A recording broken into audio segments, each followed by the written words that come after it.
Ces mardis et mercredis, la faculté de théologie de l'UCL a donné rendez-vous au diable pour un colloque qui lui était entièrement consacré. Cet ange déchu, tour à tour baptisé Belzébuth, le malin ou encore le prince des ténèbres, est revenu en force dans notre monde moderne. Il est effrayé, s'enfonce dans les eaux, il est submergé par la jouissance de cette toute-puissance. Mais le diable, vous y croyez ?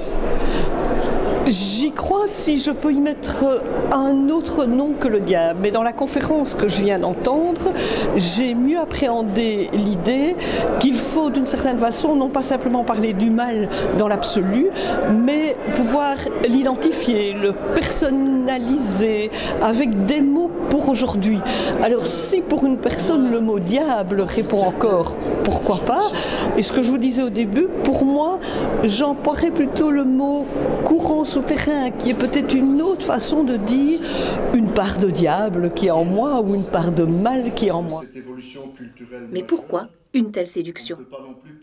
Paul Scholas, l'un des co-organisateurs et docteur en théologie, nous en dit un petit peu plus sur ce tentateur. L'être humain est toujours confronté à l'énigme du mal qui, au-delà alors du bien et du mal moral, est aussi une réalité extrêmement mystérieuse, oui, véritablement énigmatique, qui est très très souvent en excès terrible, qui peut détruire l'homme. Et donc, à certains moments, cela revient davantage. Et pour une part, ça fascine. C'est ce qu'on dit d'ailleurs du diable, du serpent, enfin de toutes les figures depuis le début. C'est qu'il est séducteur, il est fascinant, et ça reste vrai dans l'expérience humaine. Alors, est-ce que vous pensez qu'il peut être éradiqué ? Non, pas éradiqué comme cela. C'est extrêmement dangereux de croire qu'on peut éradiquer le mal. Chaque fois qu'il y a eu des expériences comme ça amène à des sectes de purs qui finissent par éliminer tous ceux qui représentent le mal, et finalement il ne reste plus personne.